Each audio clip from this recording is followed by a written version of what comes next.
Yo, what is going on, Guardians, and welcome back to another Destiny gameplay video.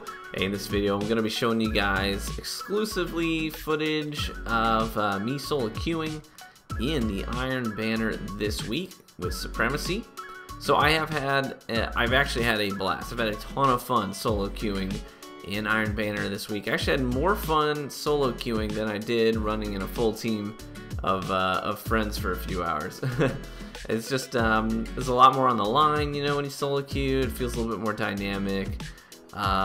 So I went from rank 0 to 5 on my Titan in just a few short hours, 3 hours, while solo queuing yesterday on stream. And it was a ton of fun. I wanted to give a little bit of my advice on how you can succeed in Iron Banner this week when you are solo queuing. I know there's a lot of solo queue players out there.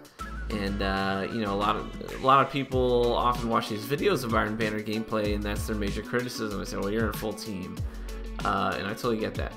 But this is totally solo, and we won most of our matches. Had a lot of fun doing it. So here's how you get mostly W's. It's really not complicated. First thing we'll talk about is your subclass selection. You definitely want to pick something that you're comfortable on if you're going to be solo queuing. Usually in Iron Banner solo queue, that's not really the time to experiment with something new, unless you really want to and you want to mix it up. That's totally fine. But for the most part, if your goal here is to rank up quickly and get those W's, you want to play on something you're comfortable on. If you're going to play something with a roaming super, that's great. Just know that your job as a roaming super on your team, your job is to rack up kills and collect crests. That's the only point of a roaming super, is just to plow through enemies and collect crests. So that's why you see a lot of Stormcallers. You know, I solo queued against a full team of 6 yesterday, and they had 3 Stormcallers and 1 golden gun on their team. I mean, they were stacked for roaming supers, and 1 hammer too. So I mean, that's the whole point, is you want to steamroll and collect those crests, right? So roaming supers are really strong in Supremacy. So if you're gonna play a roaming super, that's your job.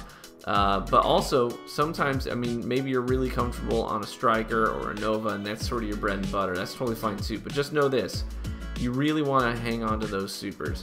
You don't want to take, generally speaking, I mean, there are exceptions, but generally speaking, you don't want to take those solo Nova kills and solo smashes, or even really a double kill, unless it's, you know, down to the wire, you really need the crest. Or maybe you see 3 crests that haven't been claimed, and you're in a 1v1, and you know that there's a lot of points on the line here on that engagement. Sure, take the solo smash, solo Nova, and then get 3 or 4 crests out of it. But generally speaking, if you have a shutdown super, you want to use those to counteract the roaming supers of your enemy team. So hold on to those until you actually get the perfect moment, the right moment to use them. Don't get too reckless with your shutdown supers, because those are really, really important in deterring enemy points and roaming supers. And maybe those scenarios where there are a few crests on the ground and you're in a 1v1 and you know there's a lot on the line, sure, drop it then. So that's what you need to do if you've got a shutdown.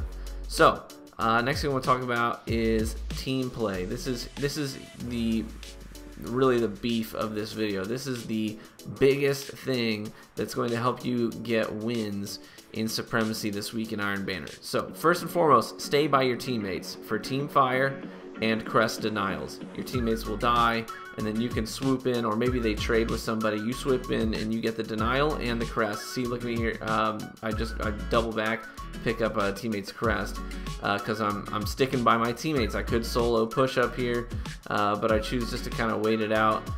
The enemy team will come to us. We've got sort of inside map control, and then as they do, we can get some team fires going on and get some major crest collection going down. I played a lot of Defender, so I used a blessings bubble to throw down for my teammates so they could get a blessing and then go out and challenge. And you see here, shutting down roaming supers with those suppression grenades was pretty massive in getting W's. This was a full team. This was the full team of 3 Stormcallers, and we got a couple of nice wins on them. Basically because of this, I mean, it's saving my suppressors for these guys as they came out with their Stormcallers. So, team play. Stay by your teammates for team fire and crest denials. If you play like a lone wolf in Supremacy, you are a detriment. And you may think, I am really good. Cool. Nobody cares. Stay by your teammates. Deny crest. your teammates will die, and you will need to be there to pick up the crests that they drop so that the enemy team does not get points. If you're running out solo, A, you can't deny crests. B, say you trade. You trade with somebody. That happens a lot in Destiny. Well, guess what? You're off by yourself, and the enemy team is right there, not only to negate the kill that you just got, but also take your crest, and it's a lose-lose for you.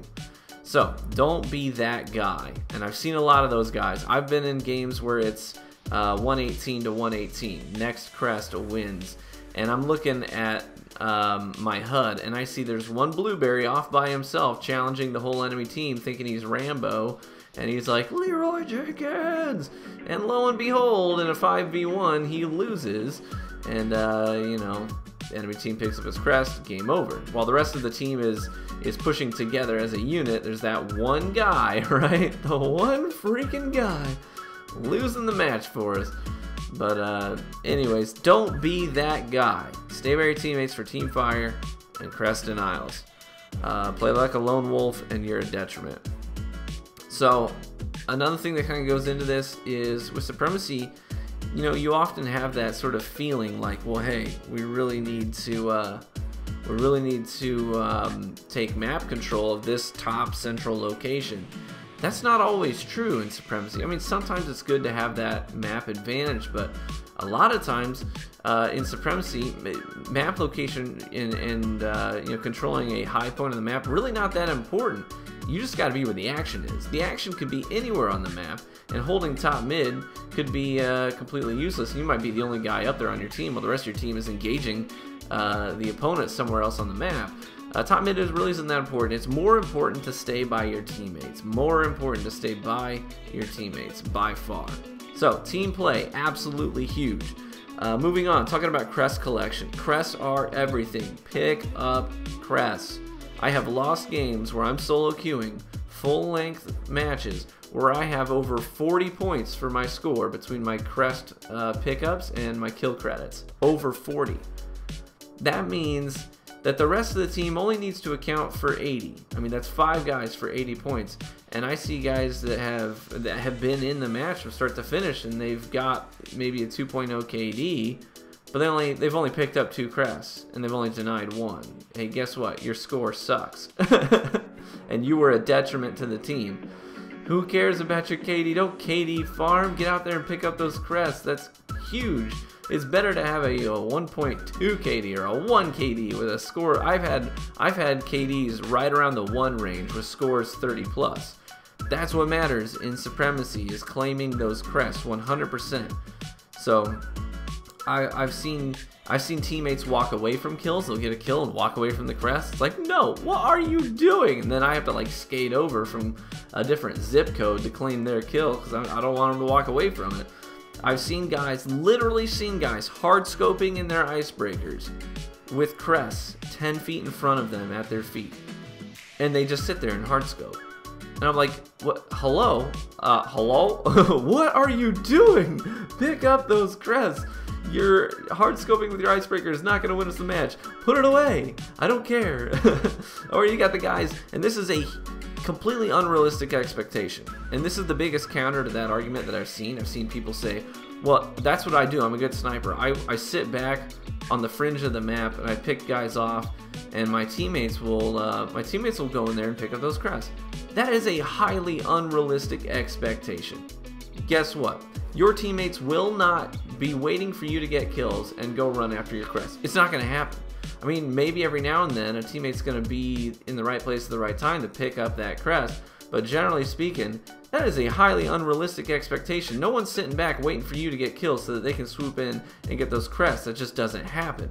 Every now and then, yeah, but that's not the rule. That's the exception to the rule. So don't expect your teammates to do something that you yourself are unwilling to do. Don't worry about KD farming in the back with your icebreaker on the fringes of the map, because movement is so important in Supremacy. Movement as a team is so important. You got to stay on the move. The more immobile you are, the more stagnant your gameplay is, the worse you are for your team. I guarantee you. I mean, I have seen people get to the end of the match and they are near the bottom of the scoreboard with a 2.0 plus KD, and they're like, what were my teammates doing? Well, you know what? Your teammates are asking the same thing about you. They don't care about your KD. No one cares about your KD. No, they don't. This is the reality of it. No one cares about your KD. They care about your score, and they care about getting their Iron Banner rep and their loot. The loot's actually really important in Iron Banner. I mean, all the armor rolls are like 100%, 99%. They're excellent armor rolls. And I went from having one available tier... My Warlock was the most neglected class I had in terms of armor stat rolls.